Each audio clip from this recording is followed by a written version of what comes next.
तरफ से पूरी कोशिश करना चाहता था, लेकिन अविचल बाहर उसके आड़े आ रहा था। ऐसे में लकी के पास में उसे वहां से भगाने के अलावा और कोई रास्ता नहीं था।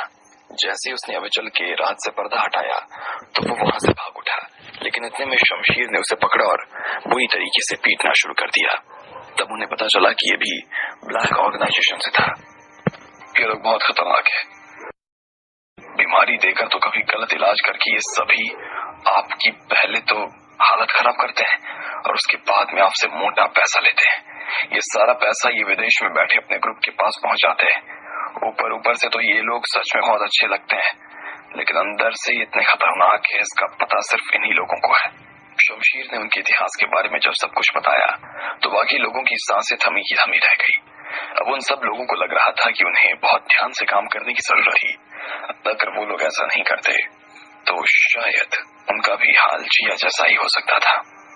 तो इसका मतलब है कि ये लोग यहाँ पैर जमाने वाले हैं।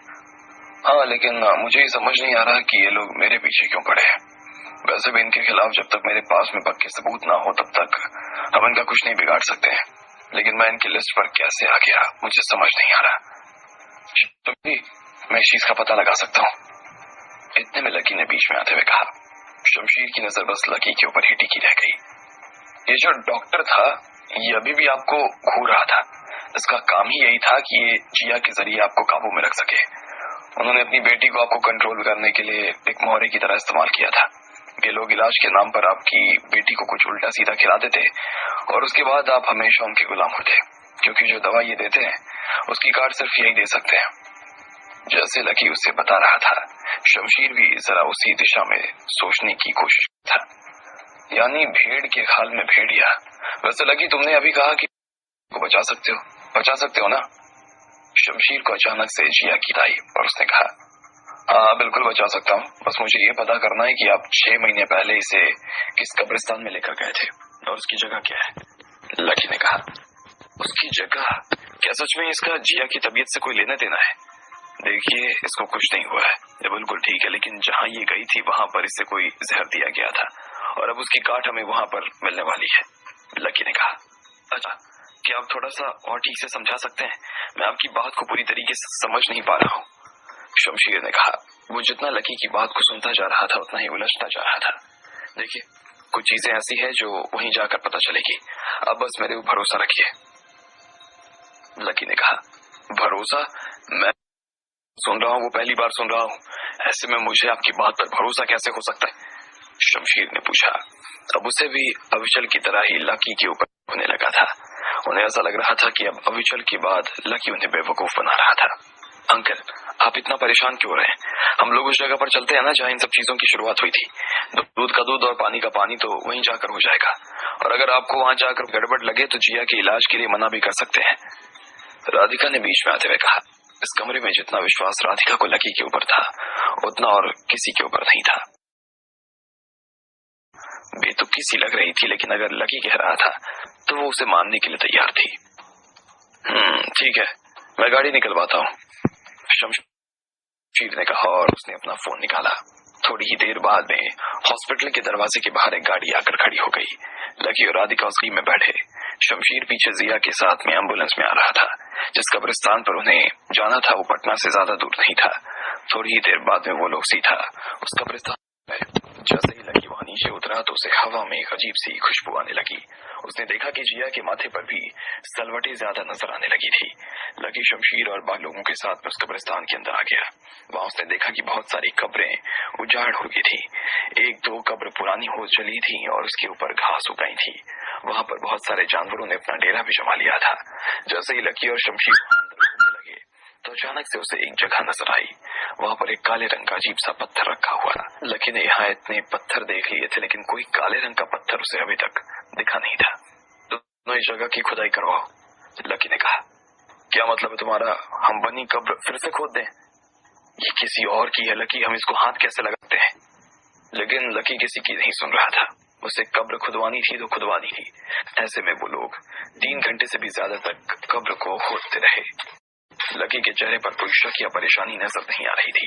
वो जानता था कि वहां पर वही मिलने वाला था जो वो सोच रहा था। उधर शमशीर ने जब लकी को इस हाल में देखा तो उसने खुदाई का काम और जोर से शुरू करवा दिया।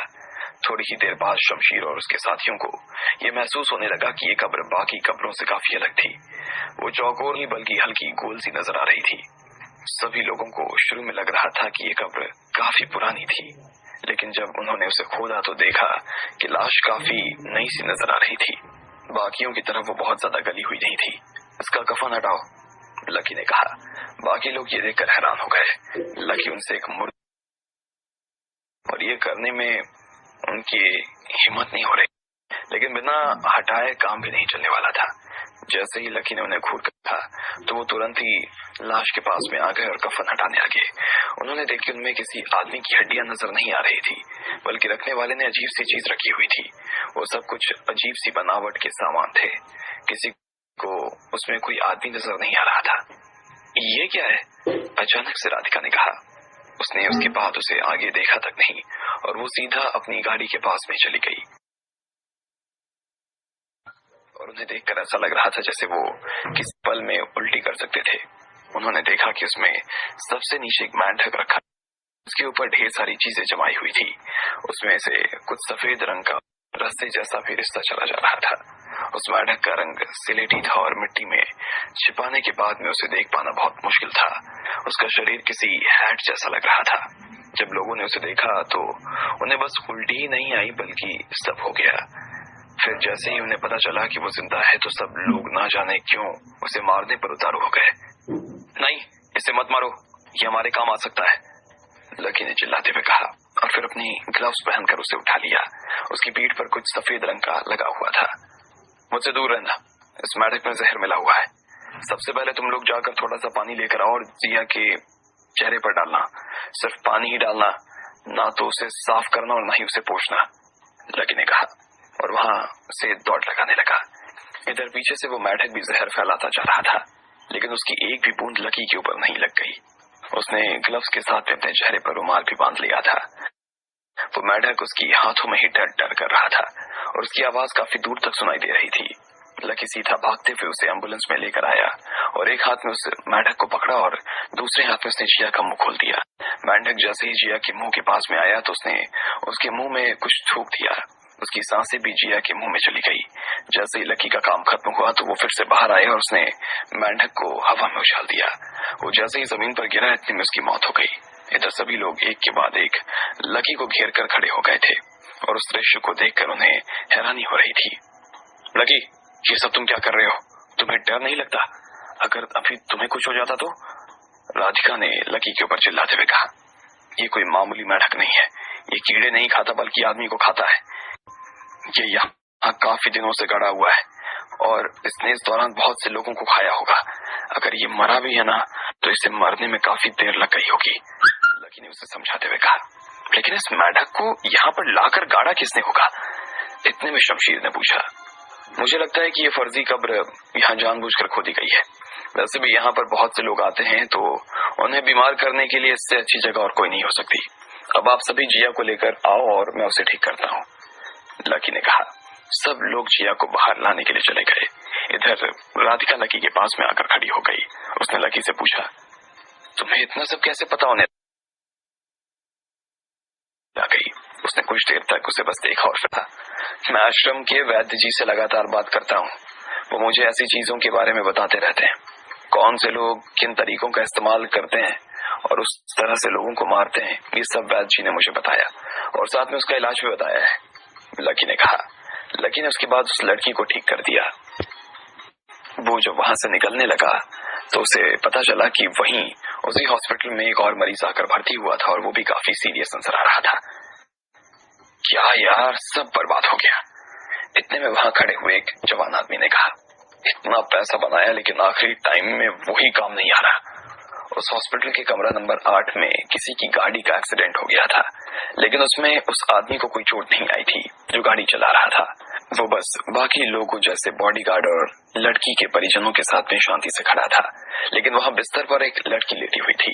उसके होंठ सूखे हुए थे और उसके चेहरे पर दर्द साफ नजर आ रहा था। वहां पर एक आदमी ने पूरे भारत के जो बेस्ट डॉक्टर्स थे उन्हें बुलाना शुरू कर दिया।